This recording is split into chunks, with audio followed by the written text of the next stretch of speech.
call this committee hearing, legislative branch hearing for members and public witnesses to order. I'm pleased to welcome the members of Congress and outside public witnesses to our hearing this afternoon. It's very important that the subcommittee hear the concerns of our fellow legislators and members of the public before we begin to work on marking up our fiscal year 2020 subcommittee bill. It's great to see some familiar faces on our witness list. We hope you're pleased with the progress we were able to make last year on the issues you raised in the past. We realize that we have more work to do. We'll look forward to hearing from your suggestions, and we'll do our best to incorporate them into the bill. I need to warn you, however, that we'll be wrestling with our other subcommittees for any new funding we can get to finance these needs. Before we start with our members' testimony, I'd also like to ask our ranking member, Ms. Herrera Butler, if she would like to make any opening remarks. I am good. All right, very good. So let's get started with our first witness, the esteemed member from California, Chairman of the Vets Committee, Mr. Takano. Thank you, Mr. Chairman, Ranking Member Herrera Butler, and members of the committee. Thank you for the opportunity to testify today. I'm here to express my support for restoring funding to the Office of Technology Assessment, often referred to by the acronym OTA. The Foundation for Good Policy is accurate and objective analysis, and for more than 2 decades, the OTA set that foundation by providing relevant, unbiased technical and scientific assessments for members of Congress and staff. But in 1995, the Office of Technology Assessment was defunded, stripping Congress of a valuable resource. Congress has an important role to play in making sure that the benefits of advances in science and technology are distributed equally throughout our society, and that the potential harms are mitigated. In order to do this, we need to strengthen our capacity to understand emerging technology and its social and policy implications. Congress needs access to unbiased technological expertise to weigh the pros and cons of policy questions surrounding cybersecurity, artificial intelligence, quantum computing, and so many other matters. In the ecosystem of legislative support organizations, OTA plays a unique role. No other entity has the capacity or expertise to provide in-depth and forward-looking analysis of complex technical issues informed by an understanding of how Congress works. Last year, in response to the growing demand for technical expertise in Congress, the Government Accountability Office received funding to establish a new Science, Technology, Assessment, and Analytics team, otherwise known as STAA. This expanded capacity at GAO is an important step, but it really is not sufficient. A restored OTA would complement GAO as well as CRS by combining deep technical expertise and robust forward-looking reports with the ability to be responsive to immediate questions and the needs of members and staff. And let me underscore that. Responsive to the immediate needs, immediate questions and the needs of members and staff. These needs will inevitably continue to arise as Congress responds to rapid changes in technology. As we continue to seek innovative and new ways to modernize Congress, OTA would be an important means through which we can ensure Congress has the tools it needs to respond to the unique challenges of our time. This is an important strategic investment in our institution's capacity to create technology policy that protects our constituents while encouraging innovation. I urge you to support this request to restore funding to the Office of Technology Assessment, and I yield back the balance of my time. Thank you, Mr. Takano. How much did you guys ask for? We didn't. Last time we submitted this letter, we asked for $2.5 million just to get the office started.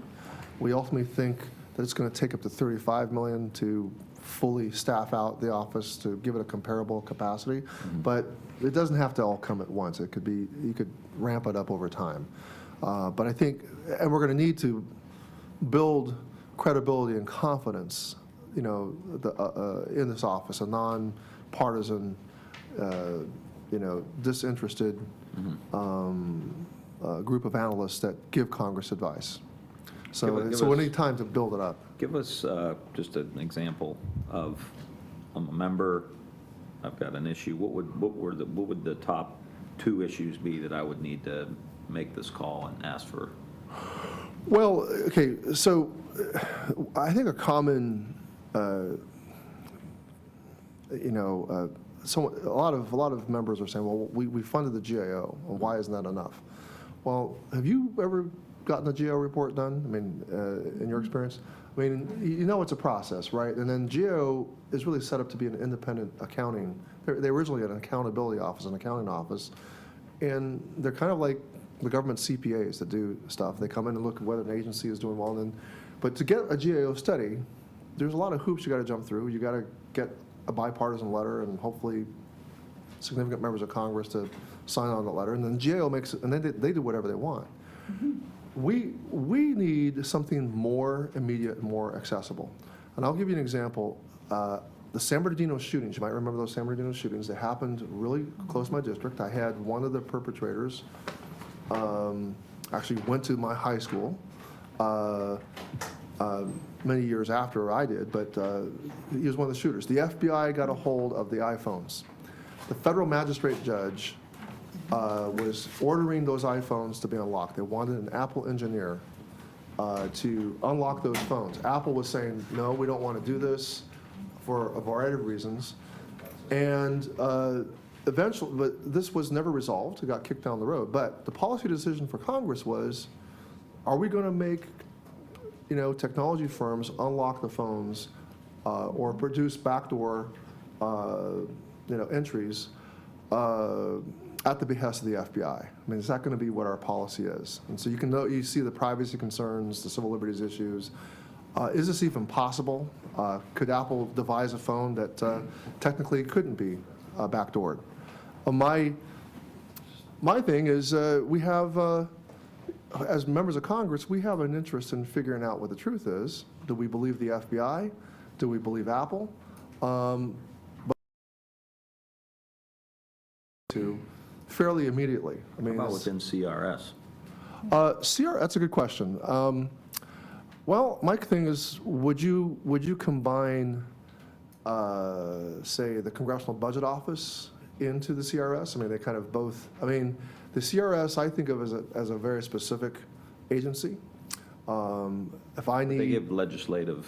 if I need Answers, right? if I need a briefing on Syria and the latest update, I go to CRS and say, what are the options here? I believe that technology assessment and understanding scientific issues requires, it's its own discipline, it's its own arena, and it needs to have its own staff director and ethos, and its own authority. It's like we go to CBO when we want the Affordable Care Act scored, right? And if we're going to, I think we need a similar sort of authority for technology issues. I mean, people that can lay out a variety of policy options based on what. Oh, another example is blockchain technology. Right. Right. How many of us really understand blockchain technology? I know that $500 million was lost in Japan. I mean, do we know? The extent, I mean, and blockchain technology, people are coming to me with proposals to do blockchain technology for voting systems. What do we know about blockchain technology? And who do we trust? Yeah, no, I think you bring up some really good points. That's the difference between your district and my district. In my district, they're saying, let's go back to paper ballots. In your district, they're saying, how do we do blockchain? Well, actually, no, they're probably more, my district's probably more like yours. They like don't make it so that only a few experts understand it. We want everybody to understand. But, I mean, I'm just saying that, I'm just cite that as an example of that blockchain technology is I hear not you. relegated to financial services. I got you. It's wide, but Congress needs to understand it. Ms. Fred Butler, do you have any questions? Good. Mr. Other Khan? than what is blockchain technology, we don't have time for that. Right. We're going to do a whole hearing on that one. Yeah. Mr. Takano, thank you. Well, thank We you. appreciate your time. Yeah, Thank thank you you. so much.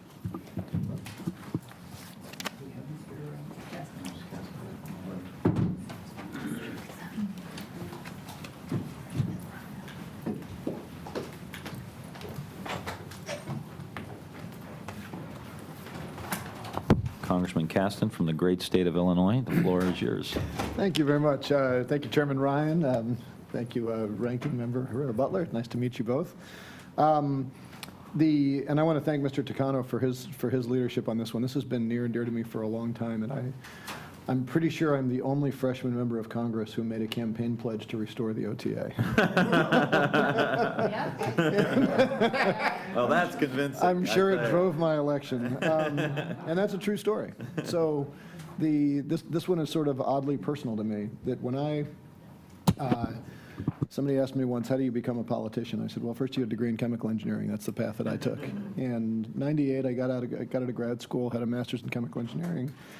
And I went to work at Arthur D. Little as a technology consultant and was working in the energy practice. We did projects for the U.S. government. We did projects for the Dutch government. We did projects for utility consortiums, but in all cases trying to develop and advance various alternative energy technologies or to evaluate existing ones. In the course of my 2 years there, I did various comparative analysis of emerging battery technologies. I evaluated cost and emissions of a whole chain of alternative fuel technologies. BP was a client, looking at if they went beyond petroleum, what were the options to do. I was advising governments, state governments, on changes in codes and standards if we were going to get to a hydrogen infrastructure. And I tried unsuccessfully to convince U.S. car manufacturers that electric cars were really fun for acceleration and they should market on that rather than their limited range. 20 years later, some of them have come through on that. But as a young kid just out of grad school working on that, my job more often than not involved looking at what was the existing state of the literature and figuring it out. And I increasingly relied on OTA reports that were really, really good and gave us a really good sense of, okay, what is this unbiased sense of what's out there so that we can at least have a level playing field. And at one point, it came to my attention that I'm sitting there, this is 1998, and I keep seeing that there's no current reports. And I asked my boss, what is this OTA and how do I get more current reports? And my boss sort of laughed. He said, Gingrich killed it. He said, it's bad for policy. But it's good for us because it means we get to sell more consulting assignments doing things that the taxpayer used to pay for, and now they have to hire us to do them, but it's confidential, and we do them, and we just get paid for it.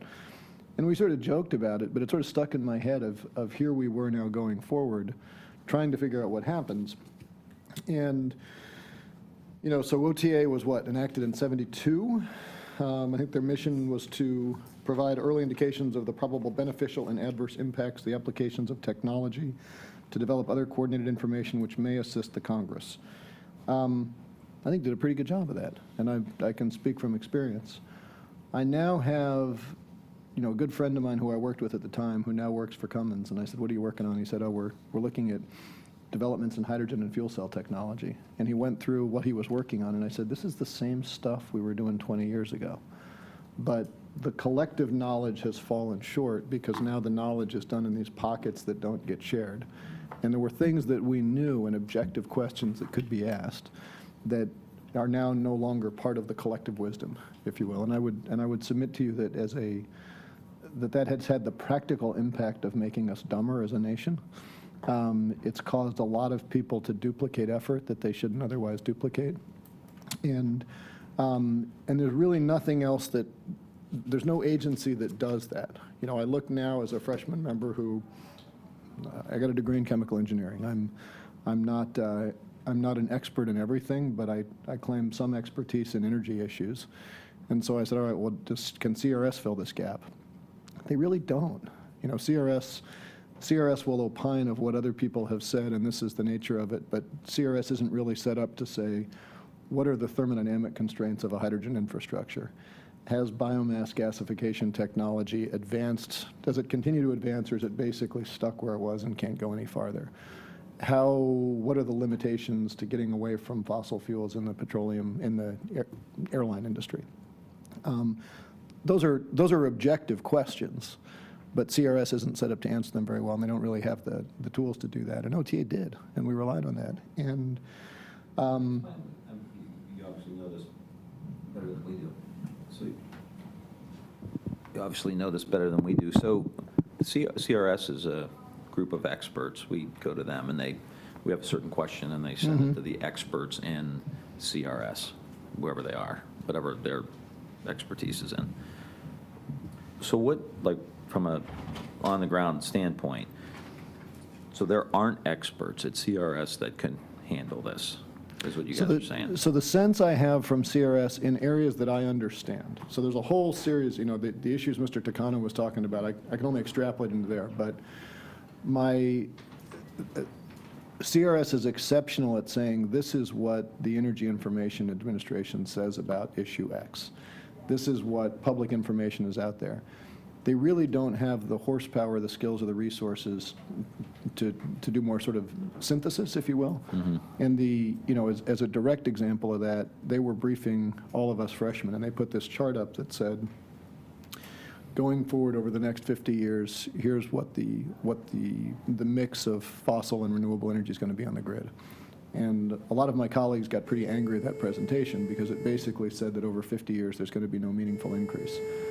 I looked at that coming from the world that I live in, and I said, you guys, your analysis is dead wrong, because you're using a chart from EIA that I've used before that measures fossil resources based on the input fuel to fossil fuel plants and measures renewable resources based on the output electricity of those plants. So you're showing a model that implicitly understates the acceleration of renewable energy, because you take 1 kilowatt hour from a solar plant as being 1 unit of sun, when in fact there was a lot of units of sun that went into that. You take 1 kilowatt hour from a coal plant and ignore it, say, I want to know how much coal went in. And it's an apples and oranges comparison. And I don't think they totally understood the point. And I don't say that as a criticism of them, but their job is to say, well, this is how EIA reports the data. And I'm saying, yeah, but I want an engineer who goes in and says, this is what I understand, because if you're going to advise members of Congress about saying, what is the EIA saying about the changing energy mix in our future, you'd like that to be based on a consistent set of units. Yeah. Right? Yeah. And I just use that as a narrow example, but they're essentially reporters. They're not doing analysis. Yep, gotcha. Ms. Ferrabella? So the only question I have, and it kind of, so what you're talking about are things that you studied and learned and acquired over your experience, both through specific study and then working in a company where this is the expertise that was called on, right? So you developed expertise here. The one thing I guess I would question is, we are not known, the federal government is not known for being the quickest. You said pockets that don't share information that should, and you were referencing, I assume, the private sector at that point. That's one of the biggest criticisms people have over us. I mean, it's one of the challenges. I'm on appropriation, I'm on Labor H, and we met with the NIH today talking about the different institutes and how we, that cross-pollination has to take place so that information is being shared. And I wonder that, you'll have an answer, would it be better to write legislation to evoke this and incentivize this from people who are in the field, who are experts, who move more quickly? Or is it better to have it in-house? I just feel like we have stuff we have in-house. Generally, we have challenges. People get siloed, and we're not known for being quick. We're not known for being the most technologically advanced, and we're certainly not known for being the most customer-friendly. So what you're talking about is cutting-edge stuff. That's information that we need. Are we the best place to incubate that and grow that, or is there a way that we can craft legislation to get it from more where the experts are? Does that make sense? So I guess what I'd submit to you is that what OTA provided and what I really valued from OTA was not their speed. What I valued was their objectivity. And it's very hard to get information from the private sector that's objective. So for example, if I'm sitting there saying, I'm back in my job 20 years ago, and I'm trying to tell a client who wants to get into the battery space, what are the range of battery chemistries, what's the practical limitations on any of them, which ones are going to be best for this application or that application, your sort of standard technology consultant stuff. I could get that information from OTA that would say very specifically, for nickel metal hydride, this is what's the pros and cons. For lithium ion, this is the pros and cons. For this new flow battery technology, If we have that depth and breadth. and they did, was my experience.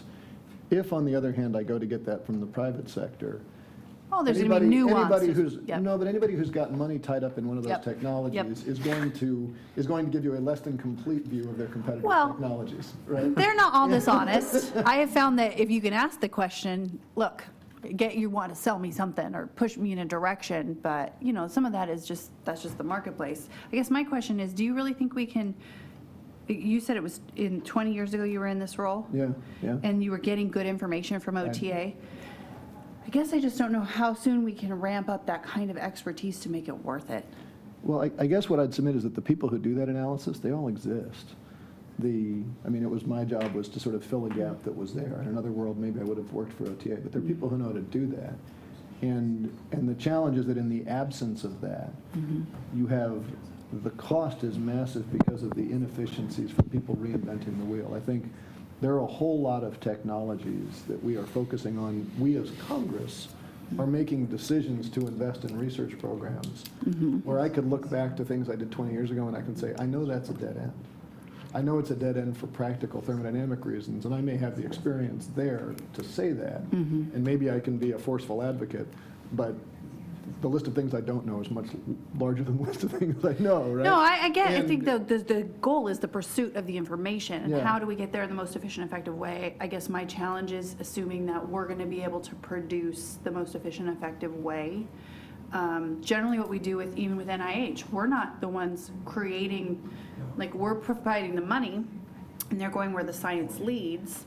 It's not necessarily that we have a repository that we're building in, you know what I mean? It's- Well, I think the it's closer, just a different I think the approach. closer analogy is CBO than NIH, because OTA at its best was not trying. That's not a good one for me. I'm upset with CBO right now. Well, but, you know, OTA at its best, and I think with its mission, was not tasked with advancing the science or doing fundamental research. They were Okay. tasked with providing an objective analysis of what was out there. And so in the same way that CBO, per its mission and at its best, is saying, you know, you wouldn't ask members of Congress to argue about the cost of a bill. Well, We get an The analysis of irony the cost is, of the bill. that's exactly the point, is I have challenges with CBO, not even providing information. So they're nonpartisan, right, supposed to be straight down the middle, and they're not even always able to do that. So I guess that's what I would submit to you to consider, is it's not a perfect solution. Maybe it's the best. Well, but nothing is that's what perfect, I want but to I would- understand is but I what's would- the best. Well, nothing's going to be perfect, but I would submit to you that we are vastly more effective as an institution when we at least have a nonpartisan group giving us I think we need it. number. And in the same way that if we're sitting there and saying, you know, to take the issue I started with, what are the thermodynamic limitations of a hydrogen economy? That is an objective question. There is no value in having, you know, those of us on the science committee argue about the thermodynamics, because those laws are kind of fixed. Like, let's focus on the laws we can change, not the ones we can't. But we don't. Just we joined the don't. science committee. This is what we're going to talk about? Great. Welcome aboard. Yeah. But what OTA gave us, again, in my experience, was an objective set of truths, and we could say, okay, these things are true. Now we may have creative ideas about how to deal with that truth, but let's not start with arguing about thermodynamics. No, I get it. I get where the CBOs wants to go, and I get the idea. I have seen it work not quite as perfectly as that, unfortunately. But I see the need. Thank you. Thank you. Thank you. Appreciate it. Very insightful. Thanks. We're I don't know if you heard, but when I gave the opening remark, obviously, we're struggling to get some money for this subcommittee, so it's going to be battle royale for all these different interest groups. But this is very interesting and Yeah. enlightening, so Yeah, thanks. and I hope Appreciate this it. one's a small enough dollar, it's hopefully an easy one to do. Thank you. Gotcha, thanks. Appreciate it. Thank you. And Ash is in. Anna's in some? No, she's really late, but, so can you got what? Yeah. Oh, no, you want to come back and do the last number she showed, or? Yeah, she should, Okay. yeah. I'll send them a note, because they sent us, and then there are two votes on us. Adjourn to recess. We're in recess. Is in recess, subject to the call of chair.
Okay, yeah. All right. Yeah, we are reconvening, and Ms. Eshu, you have the floor. Thank you, Chairman Ryan. Yes, we do. Mike. Thank you, Chairman Ryan. I'm delighted to be here in this lovely room that I didn't know exists. Yet another hideaway. Yeah. I want to thank you for allowing me to testify. I'm here today to request that the subcommittee support $250,000 in fiscal year 2020, and it's an appropriation for the Chief Administrative Officer to administer the Congressional App Challenge, which is an officially sanctioned competition of the House of Representatives. This is a fairly new program that was established in 2014, and it was designed and established, I was there at the beginning of it, which I'm very proud of, to inspire high school students to be drawn to the areas of STEM, science, technology, engineering, and math. And so the design of the program was to bring them forward, challenge all the high school students in our districts to design an app. And they have. In my district, the winner this last year did an app on a smarter insulin pump, an app that assists diabetics with maintaining blood glucose levels. In your district, you had a team of 4 NIHF STEM high school students that developed an app allowing the students to anonymously report school safety problems. So these are just 2 examples, but they're excellent. Last year, 5,000 students and teams of students participated in the App Challenge. So in just a handful of years, this has really grown. They participated across the country, 220 congressional districts across 47 states and the territories. And the students come from every type of community and region, whether it's rural, urban, suburban, all of those communities. And what's important for me to set down today is that the success and the growth of the Congressional App Challenge is outstripping the capacity to administer it. The Internet Education Foundation, is there anyone here today? There you are. Which is a nonprofit here in Washington, D.C. They provide the materials, the support, the staffing, and the databases so that members' offices can host the contest for their constituents. And the foundation works closely with the Committee on House Administration to execute the CAC every year. Now, we're running very short in our country on the talent that we need to produce for not only the jobs of today, but the jobs of tomorrow. China has 4.7 million recent STEM graduates. Our country, the United States, has 568,000. Now, China obviously is more populous, but we have fewer recent STEM graduates on a population-adjusted basis. So we're lagging behind. 5 of the 10 fastest growing occupations in America are STEM jobs, including software developers. And the App Challenge is creating a pipeline of skilled workers for the jobs of tomorrow.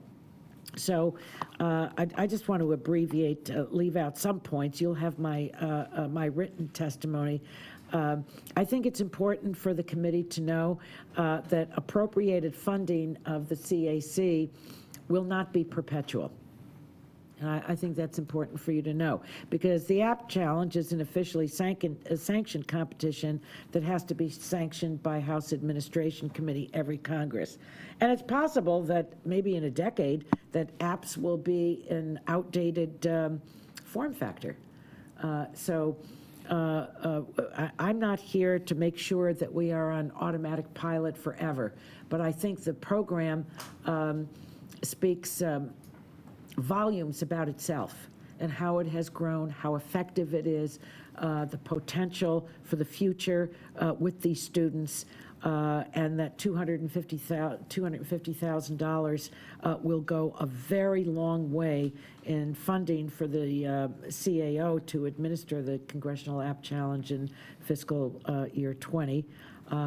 We want to make sure that the program continues. It has been a joy for me to be a part of the effort, and you've participated in your district, 220 districts. That's pretty good in a handful of years, I think. So thank you for your attention to this. I don't know if you have any questions, but I want to acknowledge the foundation whose representative is here today, because they've done an outstanding job of assisting.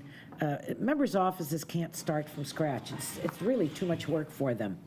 But with the assistance of the foundation, they're able to get this up running in the district, and after you've done it once, it becomes an annual event.